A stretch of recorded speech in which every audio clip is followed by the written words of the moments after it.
हमारे यहाँ ये बड़ा कॉन्सेप्ट है कि लड़की को इजाज़त लेनी पड़ती है कोई भी काम करने के लिए। मर्दों का इशू डिफरेंट है। मर्दों के पास ये ऑप्शन ही नहीं है कि उन्होंने जॉब करनी है नहीं करनी है। अगर आप देखें तो मर्द हजरात इस प्राइमरी रिस्पॉन्सिबिलिटी के अलावा भी बहुत सारी एक्टिविटीज़ में पार्टिसिपेट कर रहे होते हैं।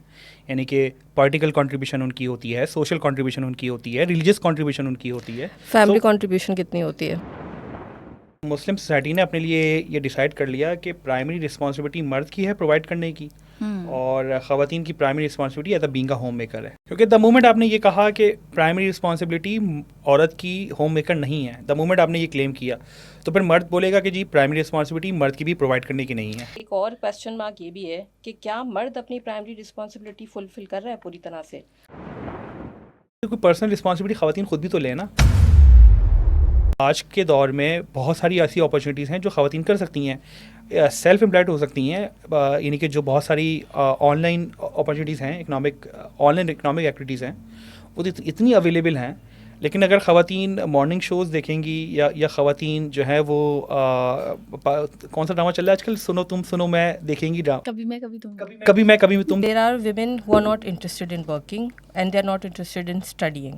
उनको समझना पड़ेगा कि दुनिया में बड़े काम करने के लिए आपको लोगों को एम्पावर करना पड़ता है। कोई भी बड़ा काम नहीं हो सकता जब तक आपने बच्चे को या बच्ची को अपने से चिमटा के रखा हुआ है और उसको मतलब वो मामाज बॉय बना हुआ है या पापा की परी बनी हुई है। हमारी सोशल नीड्स उसमें ट्रांसलेट नहीं हुई हैं, जो एक कॉर्पोरेट स्ट्रक्चर हमने इंपोर्ट करके अपने पास मंगवाया है। ये हैरेसमेंट के इश्यूज सिर्फ पाकिस्तान में एग्जिस्ट करते, तो मैं बोलता कि हाँ चाहिए पाकिस्तान का मसला है, दुनिया भर में आज भी एग्जिस्ट करते हैं ना। यानी कि उन सोसाइटीज़ में भी एग्जिस्ट करते हैं कि जहाँ पर ड्रेस कोड का कॉन्सेप्ट ही बहुत डिफरेंट हो चुका है। बिकॉज मर्द जो है वो तो अबाई वाली को भी देखते हैं। जो मर्द प्रेडेटरी बिहेवियर रखते हैं वो ओवरनाइट चेंज नहीं होने वाले।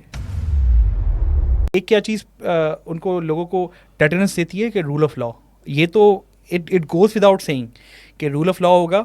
सऊदीया में है, ईरान में है, यानी कि जहाँ पर सख्ती है ज़्यादा, कुछ यूरोपियन कंट्रीज़ हैं वहाँ पर सख्ती है। देखो मिनिमम ड्रेस कोड की डेफिनेशन हर किसी की ख़वातीन और मर्द मिलकर तय कर लेना। हाँ, क्योंकि देखो अगर बात करें तो तुम्हारी डेफिनेशन अलग हो सकती है, मेरी अलग हो सकती है, और एक और खातून की बिल्कुल अलग हो सकती है। I agree. ख़वातीन और मर्द मिलकर तय कर लेना। आप यूके, यूएस और वेस्टर्न सोसाइटीज़ में भी उठा के देख लीजिए तो कॉर्पोरेट ड्रेस कोड हर जगह मौजूद है, बट इतना स्ट्रिंजेंट नहीं होता। मैं यही कह रहा हूँ, यही वाली बात मैं है। ये नहीं कह रहा, you are getting the right representatives for making that decision. I'm not giving the definition of dress code. I'm giving a definition of dress code कि कोई भी डिसाइड कर लें, लेकिन कर लें। ओके और सोसाइटी, और कैसे करें, सोसाइटी अपने लार्जर कंसेंसस से कर ले।